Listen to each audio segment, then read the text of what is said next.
Hi, I'm Jasper Pattendon at Wycombe Wanderers, and you're listening to Wycombe Sound. The Wycombe Wanderers Show. Welcome to the latest edition of the Wycombe Wanderers Show, episode 5, series 5. Yeah, see, I'll probably stop counting after that now. I hope you're well, hope you had a good week and enjoyed the result on Saturday after the transfer window closed.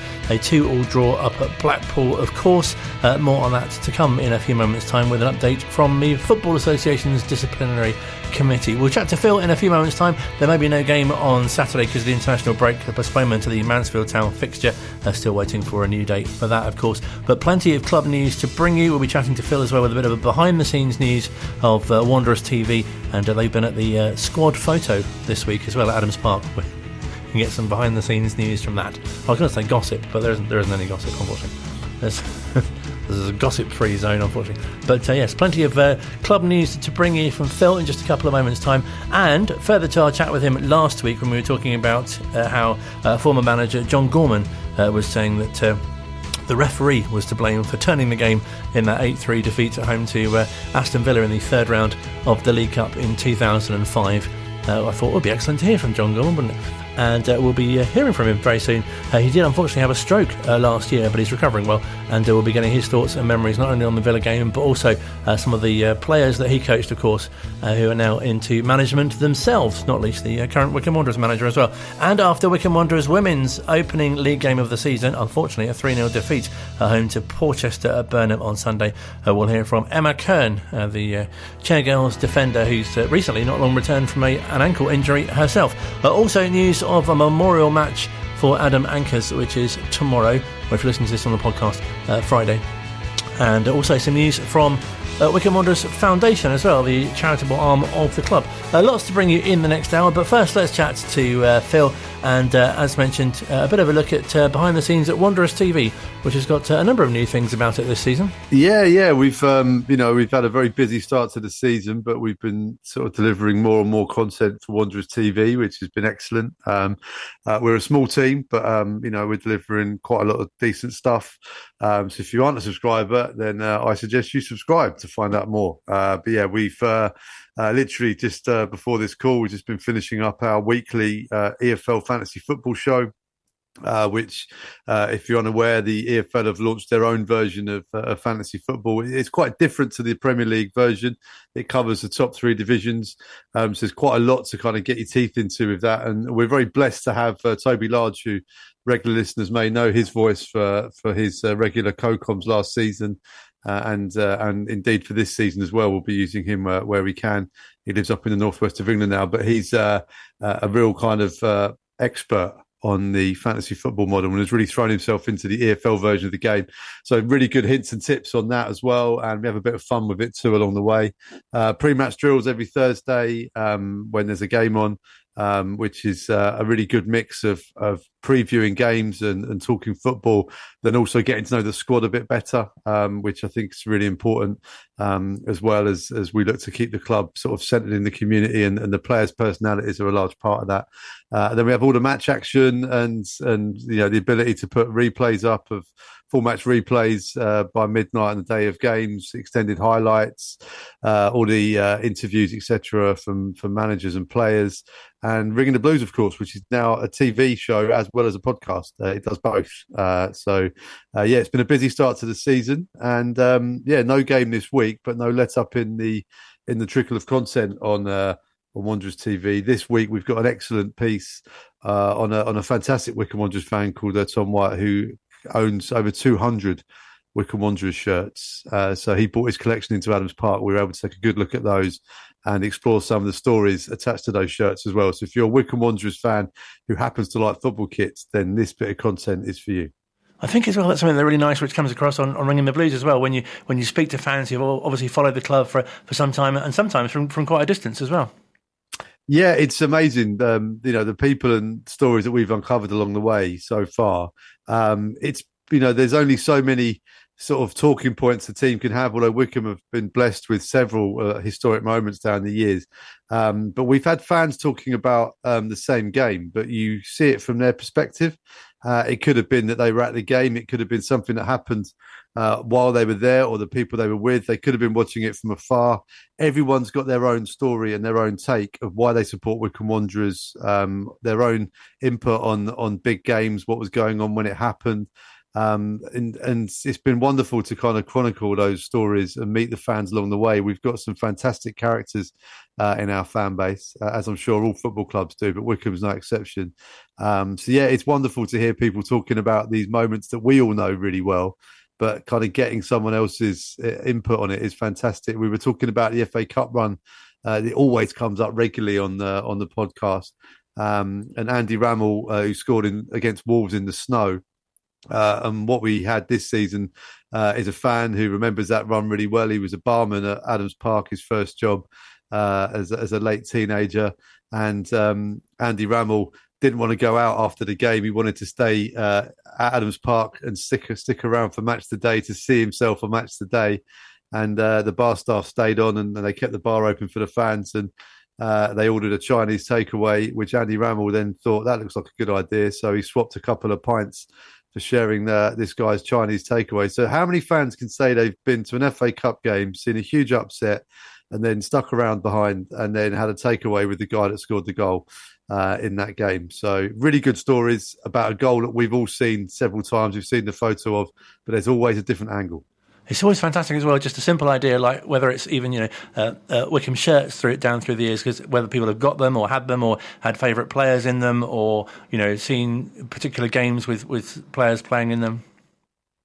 Yeah, everyone has got their own stories. Like I said, we were looking at all these shirts, and I remember being a kid in the 90s and some of the fantastic goalkeeper kits that we had back then, and seeing those in the flesh again for the first time really brought back those memories. And again, players who've been repatriated with shirts that they've swapped at end of games, stories to do with that. And seeing Isan Do on a red and white quartered Wycombe shirt would bring many fantastic memories back for Wycombe fans. We've seen one of those.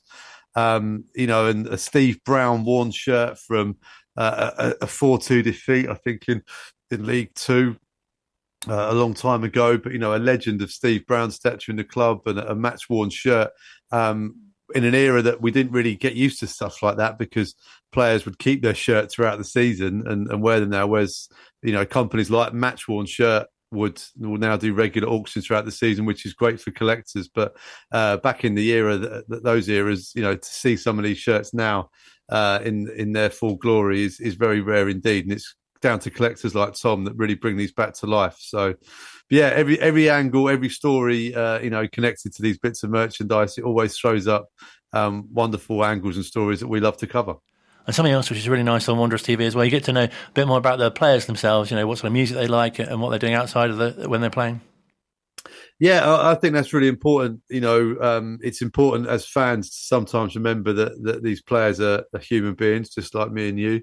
And, they have life to deal with, and music is a great way of dealing with that. And it's just a nice way of finding out a bit more about people. We recorded one this week, which will go out, I think, in next week's episode, with Franco Ravazzoli, who told us a lovely story about a song on a long car journey in Argentina that he now always goes to if he wants to feel close to his family, who are 5,000 miles away on the other side of the planet.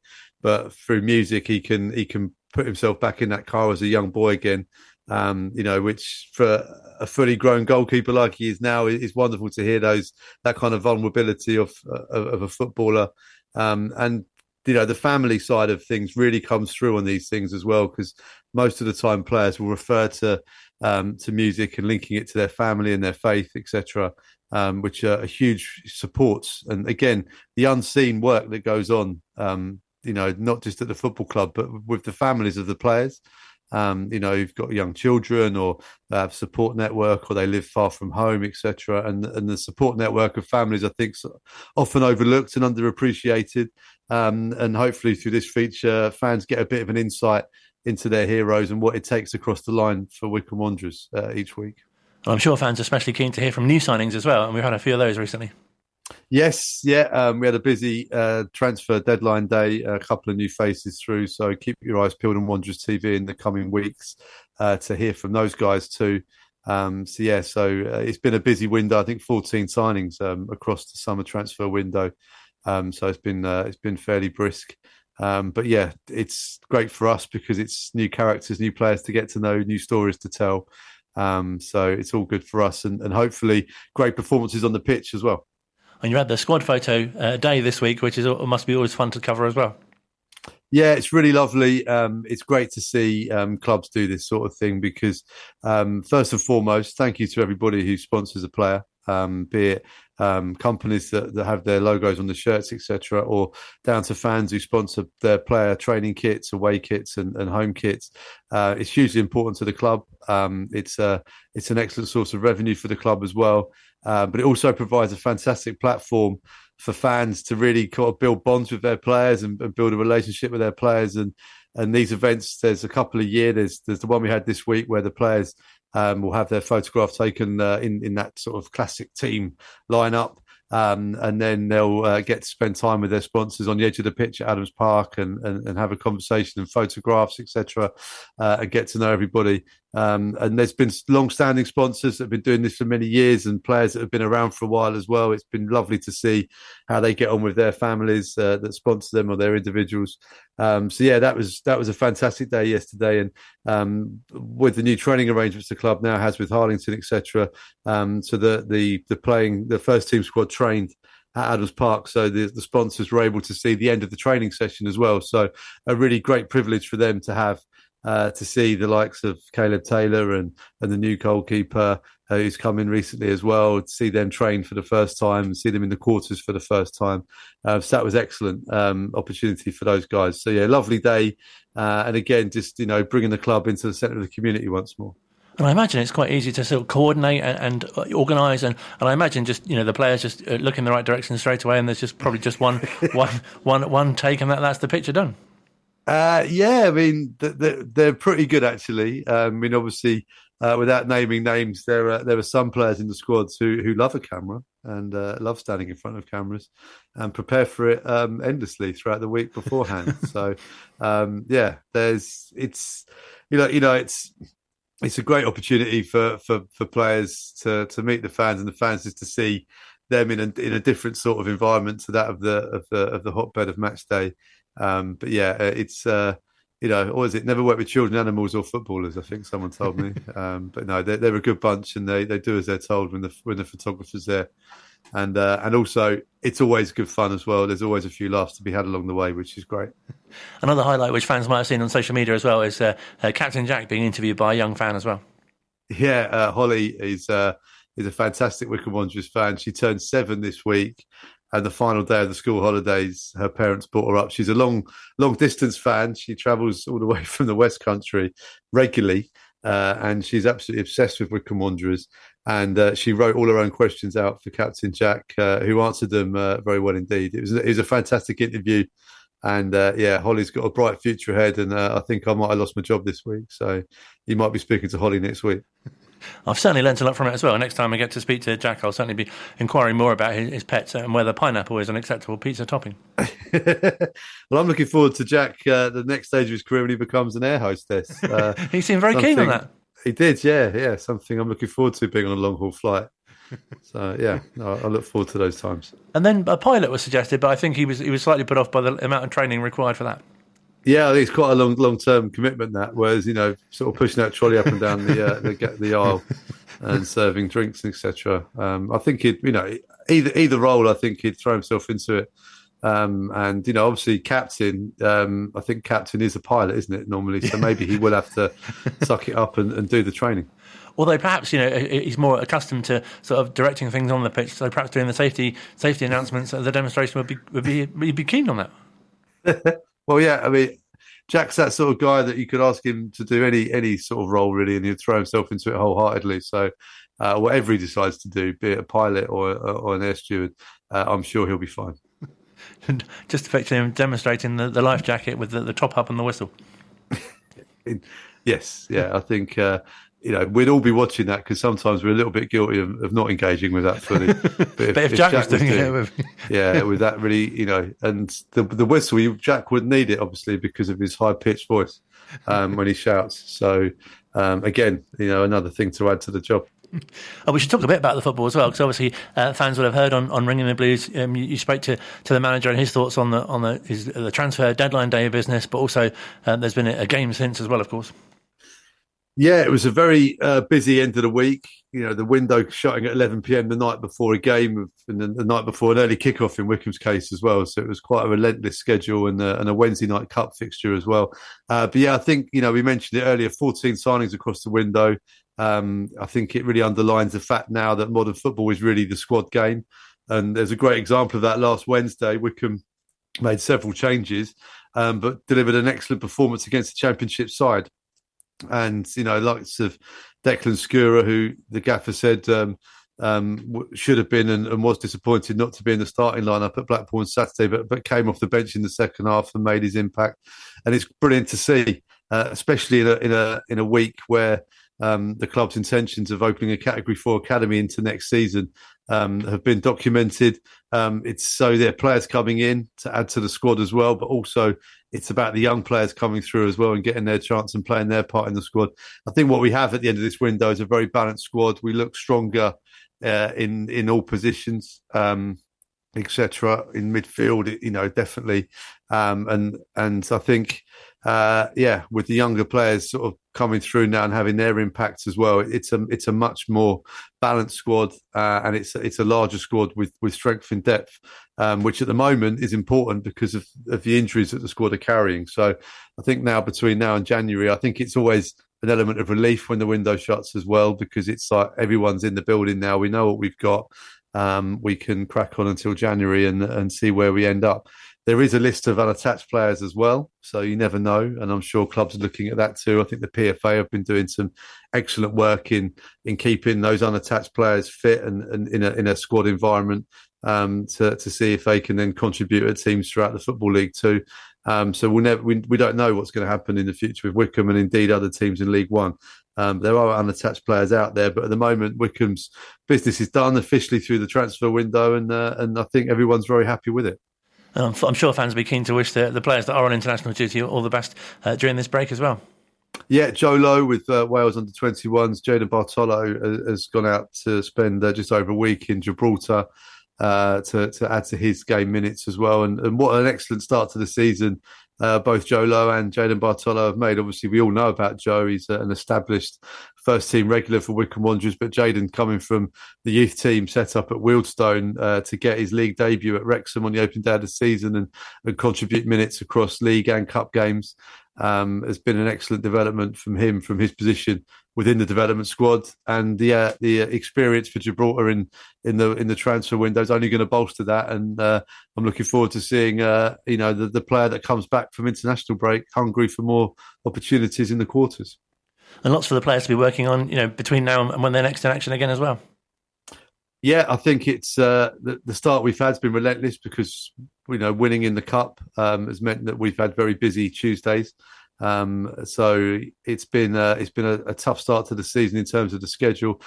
We've seen some injuries racking up as well. So as annoying as it is not to be playing a home game on a Saturday against Mansfield, I think we have to take the positive from the situation in that there can be some real quality time spent at the training ground. There can be a bit of rest and recuperation for those that require it. The injury list can be worked on. The new players can be assimilated into the squad and their surroundings. And hopefully when a week on Saturday, when we travel to Northampton for another early kickoff, we can really hit the ground running and start to build points in League One. Maybe ask how you'll be spending your Saturday? Not sure yet. I know that England are playing at 5:00 in the Nations League. So obviously have to try and stifle my excitement throughout the Saturday to get to 5:00. Not sure. I may take in a non-league game, or I may just step away from football altogether for an afternoon and do something else. I'm not sure yet. Have a much-deserved break. Great to chat to you. Thank you for your time. Cheers, Colin. Always a pleasure to have Phil on the show. He'll be returning next week. And a quick update as well in terms of regulation and discipline news from the FA regarding Wycombe's game at Blackpool last Saturday. And the host Ashley Fletcher has been given a 3-match ban, suspension for misconduct. That was the game, as I say, on Saturday at Blackpool, in which, of course, Wycombe drew 2-2. The forward has admitted that his behaviour around the 32nd minute constitutes violent conduct, and he accepted the automatic penalty. So he'll get a 3-match suspension for what the FA retrospectively punished him for. As Phil mentioned, there were 8 games in August for the Champ Boys, one less this month, of course, as mentioned, because of the postponement due to the international weekend of the home game with Mansfield on Saturday. Then there's the trip to Northampton that Phil mentioned on the 14th. That's a 12:30 kickoff. 7 o'clock on Tuesday the 17th for a home game against Brighton's under-21s. That's in the EFL Trophy Southern Group B. Then on Saturday, 21st of September, hosting Cambridge United. More on that game to come as well.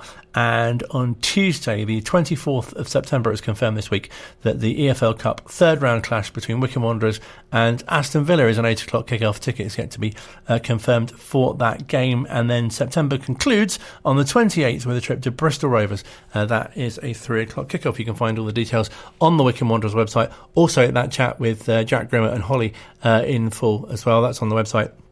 And on Wanderers TV, you can see other great content with Captain Jack as well, doing a bit of a how well do you know each other quiz with Luke Leahy, which is worth a look as well. Across High Wycombe and South Buckinghamshire, and on your smart speaker. Play Wycombe Sound. This is Wycombe Sound. Still to come on this week's edition of the Wycombe Wanderers Show, news of a memorial match for Adam Ankers, who's a former Wycombe Wanderers season ticket holder and also player for the Foundation's under-19s as well. He sadly passed away earlier on this year. That's taking place this week. We'll also hear from another member of Wycombe Wanderers women's team. But first, often when there's an international break, we do something a little special, especially with the Wycombe Wanderers Ex-Players Association slot. We've had Martin O'Neill on before as well. I'm very pleased to have caught up with another former manager. Speaking to Phil last week, he was telling us that there was an exchange with John Gorman that he had recently about how it was the referee that really turned the game when Wycombe played Aston Villa in the EFL Cup and the third round in 2005. Of course, the score that evening was 8-3 to the top flight side, but it's something John Gorman remembers well. We were playing great, actually, and Nathan Tyson unfortunately got injured, and that affected things. But it wasn't that, it was a referee's decision again. In fact, we should have made it 4. I think Sergio Torres hit the post. And, we were still playing well, and then they gave them... I sent one of our players off as well. Who was it, the left back? And it wasn't even their players were embarrassed to take the penalty. And as a manager, do you prepare for cup games differently, or in your approach, or is it just does it depend how you're doing in the league at the time? Well, that was just a nice one-off game, and you're playing Aston Villa as a Premier League team, so you just want to go out there and put on a good show and do the best you can, don't you? But, teams, we could have beaten them, who knows, that night, afraid of just with the way it was going. But I'll be honest with you, I can remember patches of the game, but it was such a long time ago now, No, of course, 2005, and fantastic to you must be so pleased for Matt Bloomfield now, a player that you coached and managed and is now a manager of the club himself. Absolutely. I've got a few boys now from Wycombe. Russell Martin, the coach as well there, and he's Southampton manager, and Mike Williamson, he's manager of MK Dons. It's nice to see the old boys and do so well, in management now after following. They still all call me Gaffer, so that's nice. Very much so. And do you know at the time, when you're working with them, do you think, that perhaps they'll go into management, they have the right attributes to make a good manager themselves one day? No, they were lucky getting the team. No, at that time, the 3 boys I talk about were in and out. Russell was young. They were all young. I mean, Matty Bloomfield was probably the most regular. Matty was, he was there before I got there, I would never have thought Matty, I wouldn't have said that, he's going to be a coach, but he was such a dedicated, they all were. There were 3 great lads. Mike Williamson was a big listener. I can remember that. He used to really, and Russell was the same. They were good characters, perfect lads, and now they're managers. It's great to see, Is that something that was mirrored in your own career as well? Because I remember reading in your book how when you travelled around as a player, and did you one day think yourself that you'd like to manage and to coach? Absolutely, yeah. I knew I was always helping young players. When I was a player, that was one of my biggest qualities. If I'm being honest, was improving players. Even when I was a player, I used to spend time with young players, just trying to give them some advice and tips. No, absolutely, and that must be one of the most rewarding things about being a coach and a manager as well, and seeing players develop through their careers as well. Yeah, well, that's what's been my highlight. I get criticised because manager at Swindon when we lost all the goals. That's all we talk about. We didn't talk about Kevin Hurlock going to Man City for $1.5 million, Nicky Summerby the same, John Moncur got to West Ham. All these players, they'll be the first to tell you how I improved them, because I spent so much time on the training pitch trying to help them, Same with people at MK Dons, like George Bucks, he used to spend hours with him. He's, I don't know, he's not in the Sheffield team at the minute. I don't know if he's injured again, because he had a bad injury. He was picked for Greece and everything, so it gives me a lot of joy to go back and think about these boys. And I've been getting a lot of contact as well with a lad called Matt O'Reilly, who's just been transferred from Celtic to Ayton. And he said this injury actually, which is a shame because his dad and Matt as well keep texting me as well. I text him to wish him well and everything because I coached him as an individual. A friend of mine became an agent, and he was just a new agent when I finished retired at Wycombe, MK Dons. I helped him a little bit to get all the contacts in the game, No, that's fantastic. And, he had players like Declan Rice, who were young at that time, and Matt O'Reilly, and the guy plays with Everton up front now, and scored the goal of the weekend. And he asked me to coach them all individually and that, and then I kept in touch with Matt O'Reilly. I've done a few things with him and that, and he's never forgotten, so it's nice. No, absolutely. It must be so nice to look back as well. And at the Ex-Players Association dinner this year, they're marking 30 years of Wycombe being in the Football League. And when you were in charge, did it feel like a much more sort of established league club? Oh, yeah. Yeah, I didn't think of Wycombe being like that at all. The only disappointment was I was manager, and we were, that same season we got beaten with Villa. We were actually top of the league for right up until January. In fact, we had to sell Nathan Tyson. That was a big disappointment. And then my wife, and Mark Filer, he died in a car crash, didn't he? Of course. And also my wife died, and then I got the sack. So that's football. That's a lot to happen in such a short space of time, of course. Yeah. But I think fans will remember such a great attacking style of football that you had the team playing, and you're such experienced professionals in the team as well. Oh yeah, I went and signed players like Tommy Mooney and Rob Lee, and I had Steve Claridge for a bit as well. Yeah, I did because in amongst all the youngsters, I also had a really special boy as well, and he was released after I left. Kechi Anya. He went on to play for Scotland. That was another one of my... He never stops contacting me now to say, Gaffer, I'll always remember what you did for me, because he was out of football. Paul Lambert, no disrespect to Paul, they didn't fancy him, and they released him, and he ended up playing with Oxford City. And I took him in Glen Huddle's academy. And from then, he went on to Celta Vigo, and he was transferred to Watford, then Watford to Derby, for big money as well. Can you remember him? Yes, absolutely, yeah. Like you say, played for Scotland. Yeah. So that's always been one of my things that I've took a lot of in my career, is to help young players, to better themselves. No, it's fantastic to see some of those players that you mentioned as well who've played for Wycombe and gone on to do such great things in their career, both as players. Yep, it's good. It's good. So many good lads at Wycombe. I even brought, I think, I remember recommending Gareth Ainsworth, because I had him at QPR. I recommended him to, after I left, to Wycombe, and he ends up becoming the manager for so many years and doing such a good job, you know. No, absolutely. It's fantastic to have, because obviously so many managers don't get much time, do they, these days in their jobs to really do what they need to do at a club. I'm really pleased for Matty Bloomfield. I hope he can get Wycombe. They nearly made it in the playoffs, didn't they, for the championship? No, absolutely, and got to be in the Bristol Street Motors Trophy at Wembley, and now he's bringing in sort of his players and hopefully moulding the team and getting them playing the way he wants to as well. Yeah, that's good. Had a couple of good results of late, so that's good news. No, absolutely. Hopefully this will be a really successful season. And I'm sure fans will be keen to know how you are. So sorry to hear about your... Oh, yeah, I forgot about two of my other players I played at that time. And was in my team was Keith Ryan, and I made him my assistant manager, and Steve Brown as well, two assistants. They were the experienced boys. I forgot about them as well. Yeah. No, of course. Fantastic to have them in your coaching team as well, because they, spend such a long time at the club themselves. Oh, yeah, they were Wycombe through and through, yeah. And fans will be really keen to hear how you are. I'm so sorry to hear about your stroke. Hopefully you're recovering.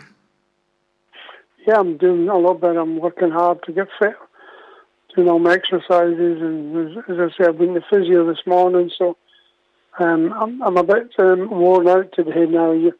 I'm talking to you and my voice seems to be going, because I've talked a lot this morning at the physio, Yeah, of course. Are you still able to do your art as well? Yes, I am actually. I've done quite a number. I did a couple of ones for Swindon as well when they had the big 50 years. Well, not 50 years, many years would it be? 30 years when we were in the Premier League with Swindon. And I did. I went to a dinner there, which I wasn't the best of health when I went, but they made some money with my two paintings, Jan Fieldtop and Paul Bowden. And I'm doing lots of paintings for charity. In fact, I was trying to get on the radio this morning. Don't know if you can mention it, but Graham Souness, I did a painting for Graham Souness to help him with it because he done such a good job with that charity for that young girl. Yes, of course. He done the swim, didn't he? That's right. But he was on the radio this morning, TalkSport, and I thought, right, I'm going to give him some banter because him and Alan Parry, who's a big Wycombe man, is also a big Rangers fan, and Graham Souness is Rangers mad. And of course, he's giving it all about Big League, about Rangers, about Celtic not being much better and all that. And I thought, I'm going to call him up on radio. I tried to get through and they wouldn't put me through him. I would have liked to have just had that banter with him, and because I'm obviously a big Celtic fan. Of course. I started my career there and that, And just finally, what would be your message to Wycombe fans and also, I guess, the players as well as they prepare to face Aston Villa again in the League Cup this month? Well, yeah, so it's a big game, and I think Wycombe will be, as I say, we don't want it to be that score again.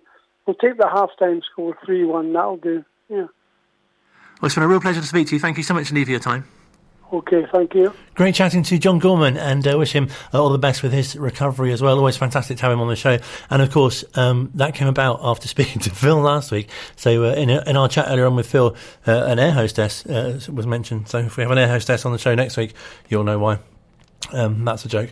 If we do have an air hostess on the show next week, something's gone very wrong.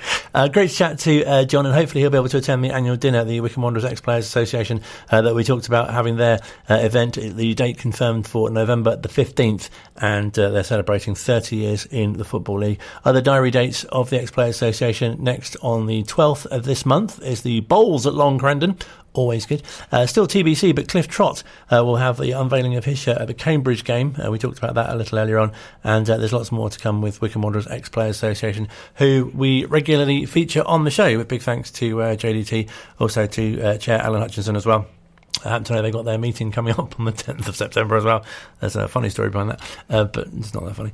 I won't go into it now. Anyway, next week on the show, another ex-player to chat to as well. It's been really fantastic to chat to former stars who've won the Sky Navy quarters over the years here on the show as well. Lots more to bring you on this week's edition of the Wycombe Wanderers Show. You wouldn't think we'd have so much, would you, being a week without a game in the coming weekend. But no, you'll be pleasantly surprised, hopefully. I've got Emma Kern chat to you from Wycombe Wanderers Women. We'll find out a bit more as well about some of the great initiatives that the Wycombe Wanderers Foundation, the charitable arm of the club, have as well. That's still to come on this week's Wycombe Wanderers Show. It's not funny. Here on Wycombe Sound. Across High Wycombe and South Buckinghamshire. And on your smart speaker. Play Wycombe Sound. This is Wycombe Sound.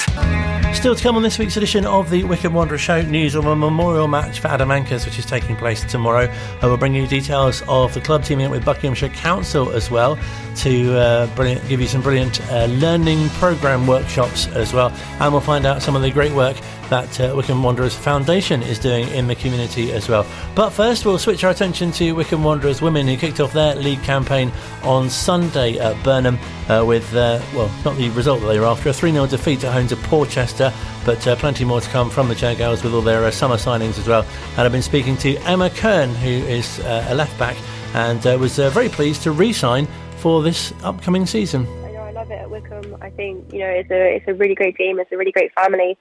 So it wasn't even a second guess in my mind to not be signing again for this season. And how would you describe how the pre-season went generally for you?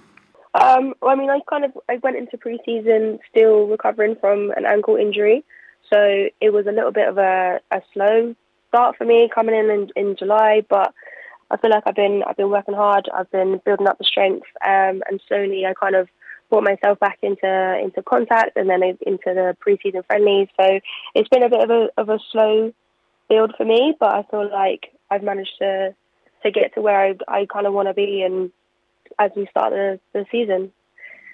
And has it been really nice for you as one of the more experienced players to see some of the new faces come in as well? Oh, it's really exciting to see so many new players. We've got such a big squad at the start of this season, so there's plenty of competition between players, but it's a really nice, healthy environment. So it's exciting to see what the new players are going to bring to the squad. It feels like there's such a good mix of youth and experience throughout the whole team. Yeah, absolutely. There's a nice balance, and everyone seems to be getting along really well. Like the new players that have come in, it doesn't feel like they're completely new. Like they've come in, they've slotted in really well, and it's all coming together really nicely. And I know creativity and attacking is two areas that Carl was looking to strengthen in, and that must be quite exciting for you and the rest of the team going into this new season. Yeah, definitely. Like when you're looking at the squad on paper, and you can just see all this sort of like attacking ability that we've got now. So just building on that within training, and hopefully the results will come. And I know that many of the players feel, and that you've been in this division sort of for too long, really. And I guess it'd be so fantastic to be able to win promotion this season. Yeah, it's definitely in everyone's mindset. We want it to be the promotion season, so we are working hard and in training, and hopefully across the season the results will also follow that, and we can be strong contenders for that promotion. So talk us through the opening game of the season. I guess it didn't quite go to plan. No, not really. It wasn't the most ideal start to our season, but I think across the whole squad that played on Sunday, I think we all know what we could have done better as individuals on the pitch. So we'll just go into training this week, and we'll right those wrongs, and we'll work hard, and we'll get prepared for this Sunday, and hopefully we'll get a better result. I guess Porchester, they're one of those sort of unknown teams, whereas many of the other teams in the division you know better.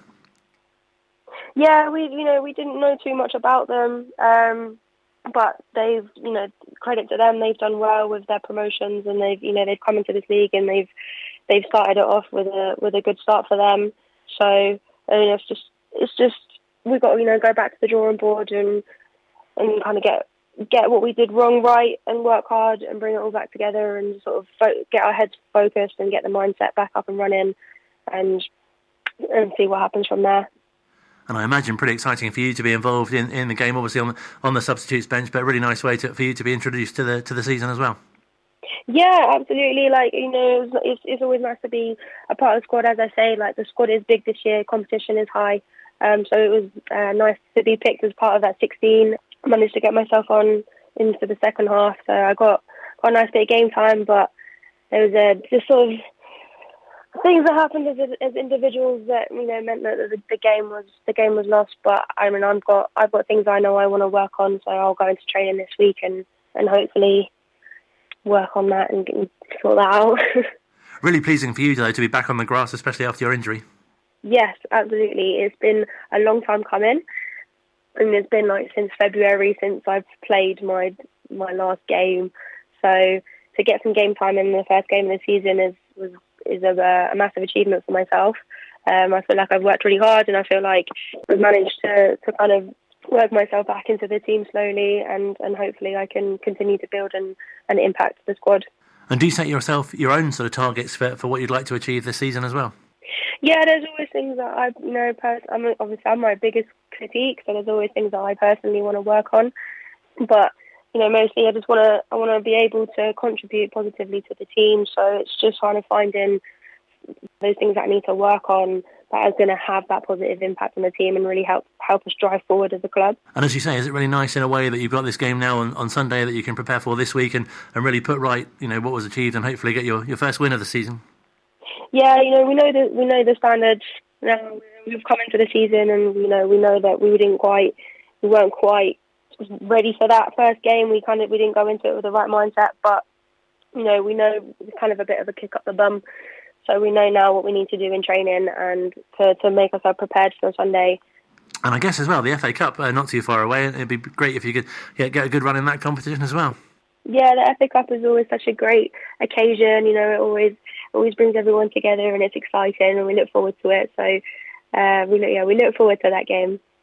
And does it feel like even during the time you've been at the club, this is a really exciting time because how established things are and what Carl's built, and as you say, some of the new players that you've got in the team as well? Yeah, it's really exciting having the foundation coming in, the new players coming in, just the strength that's been built across the club as a whole. It's built up like a really big morale and a lot of excitement throughout the club. Everyone's in high spirits and it is a really exciting season to be going into. Well, we wish you all the best for the upcoming games and your sort of return to your full form. Thank you so much, Steve, for your time. Thank you very much for having me. Great chatting to Emma Kern, who is a defender returning from her ankle injury. She was a substitute in the 3-0 defeat at home to Portchester. It was Wycombe Wanderers women's first game of the season last Sunday. This coming Sunday, the 8th of September, the Chairgirls' first team are away at Chelsea. Hopefully they'll get their first win of the season there. Meanwhile, the development side have a home game against Kidlington Youth, also on Sunday. That's the day after the under-18s travel to Cambridge United. That's on Saturday, the 7th of September. The latest Chairgirls updates coming up, still to come on the Wycombe Wanderers Show this week. We'll give you an update on some great work Wycombe Wanderers are doing in the community and especially in terms of education as well. But first, news of a memorial match which is taking place tomorrow, or if you're listening on the podcast, Friday, the 6th of September, a 7:30 kickoff at Risborough Rangers, and that's the Camtech Stadium in Horsenden Lane. And there's no charge to get in, but it is a celebration of young Adam's life, who tragically passed away earlier on this year. He was only 17. He was a Wycombe Wanderers season ticket holder. He was taken ill whilst playing for the Wycombe Wanderers Foundation's under-19s team, which is run in partnership with Henley College, and sadly passed away in hospital shortly afterwards as well. Risborough Rangers warmly invite you to attend the match to join everyone in remembering Adam, who, as we say, passed away whilst playing football, the game that he loved, from an undiagnosed heart condition, despite the incredible efforts of the emergency services who did a great job. The players who will be taking part in the game have been drawn from those who played with Adam at college, at Prince's Risborough School and at Risborough Rangers as well, their junior football club. You are invited to join Adam's family and friends to celebrate his life, and also they're encouraging you to wear red as well, if at all possible. It's taking place, as I say, on Friday, 6th of September, 7:30 kickoff, so the Camtech Stadium, which is Horsenden Lane in Prince Risborough, and they'll be very pleased to see you there to celebrate Adam's life. As mentioned a little earlier on as well, Wycombe Wanderers have teamed up with Buckinghamshire Council to showcase the Multiply workshops, which are delivered by Buckinghamshire's Adult Learning, with some Chairboys themed content set to form part of what is being delivered for participants. Multiply is a government-funded programme which aims to help adults who do not already have a maths GCSE at grade C or equivalent improve their confidence with numbers. Ooh. I had to do my maths twice. Anyway, classes are held both online and in person at local venues across the Wycombe community and are designed to meet diverse needs and empower learners to navigate numerical challenges confidently. They range from basic maths and healthy cooking to more advanced classes covering budgeting, data and getting to grips with Microsoft Excel. And Wycombe Wanderers are playing a big part as well. The club's WanderersTV crew will be producing lessons based around football and even starring some of the playing squad as well. You might have seen over the close season they did a brilliant maths sort of learning thing as well. Representatives from the Multiply team will be around the club's Adams Park Stadium on selected home matches as well to meet supporters and explain more about the programme, while fans will also get to spot plenty of advertising for Multiply around the ground each match day. Ben Brown, who's the senior commercial executive at the club, said that they're delighted to partner with the council on this initiative that delivers huge benefits across the local community to adult learners, and also use the power of football to help educate a wide range of people using topics and people that they're familiar with. He continues that they hope many of the club's fans can explore the opportunity and give it a try. It's also a fantastic platform for the club to showcase Wycombe Wanderers to a wider audience across the county. If you'd like more information about Multiply, you can visit Buckinghamshire Council's Adult Learning website for more details. On a similar theme, it's been fantastic to hear about some of the work that the Wycombe Wanderers Foundation does. We heard from Mark Gateskill on a recent episode of the show. More from their team as well, including Sam and Harry, who are putting on some brilliant events. They include something called Bump and Beyond. Yes, you heard correctly. With professionally led, fun and safe sessions, they're designed to empower women to stay active during pregnancy and after birth. That's got your interest, isn't it?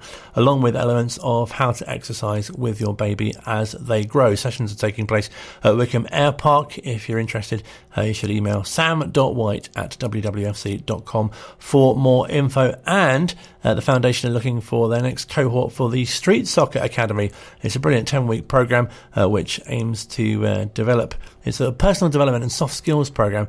It's aimed at 18 to 30-year-olds who are experiencing or at risk of homelessness. They include young offenders and also the long-term unemployed as well, focusing on improving mindset, communication, teamwork, confidence and employability through fun and inclusive sessions. It's a brilliant initiative where participants receive a new kit, free meals and the chance to compete in a national football tournament at a Premier League training ground. You might have heard Mark Gateskill chatting about a brilliant example of that. They recently went to Leicester City's ground, and there was a brilliant guy from Ghana who is set to be coming along very well indeed, and they're looking to get him working as well in the club too. The programme enhances both mental and physical health as well as the employability of participants who are taken on through referrals. So if you are interested, you should contact Harry Chalice, his email is harry.chalice@wwfc.com, or you can visit the Street Soccer website for more information. As you say, we hope to be speaking to both Harry and Sam on future editions of the show. Another initiative that's really interesting and quite topical as well, with Strictly just around the corner, is a programme called Strictly No More Falls.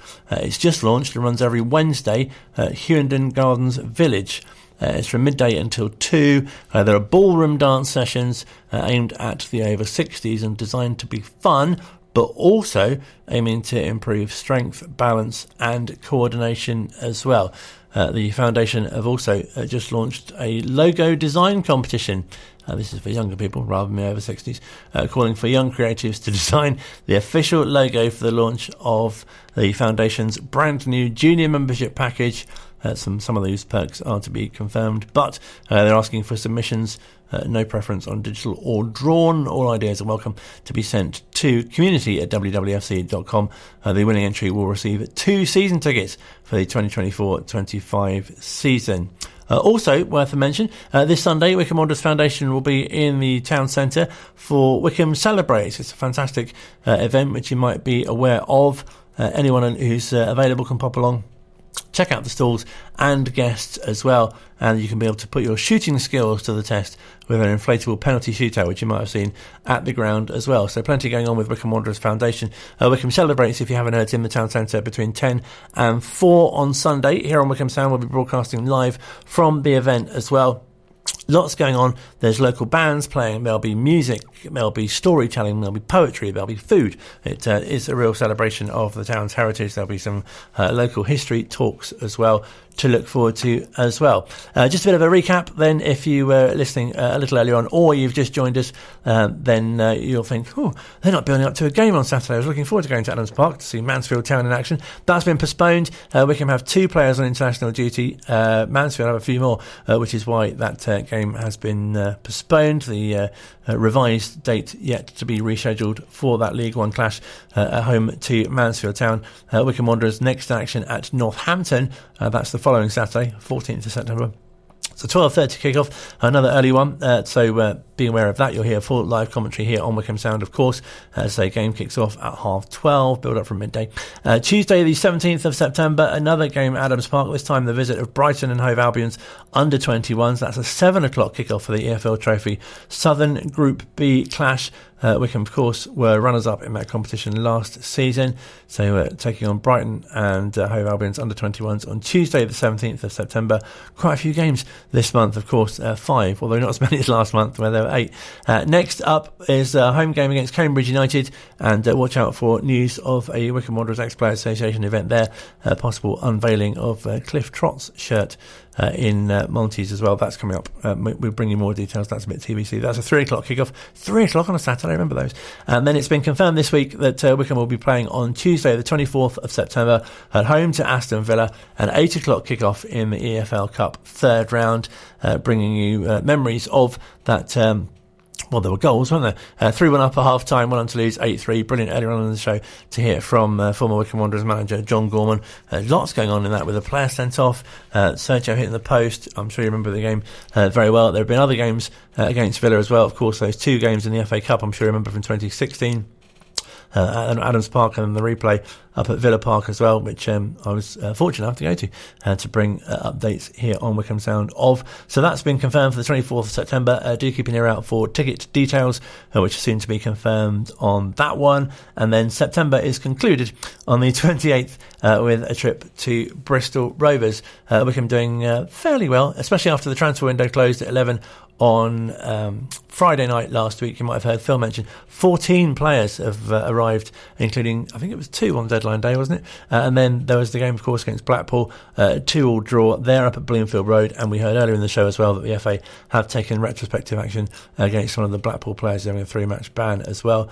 Also, it's been a busy month, hasn't it, for August as well for the team. That 1-0 victory at Swansea, before that in the EFL Cup as well, which has set up that fantastic tie against Aston Villa, which is coming up this month as well. The first home win of the season over Rotherham as well, after some tricky games at AFC Wimbledon in the Bristol Street Motors Trophy.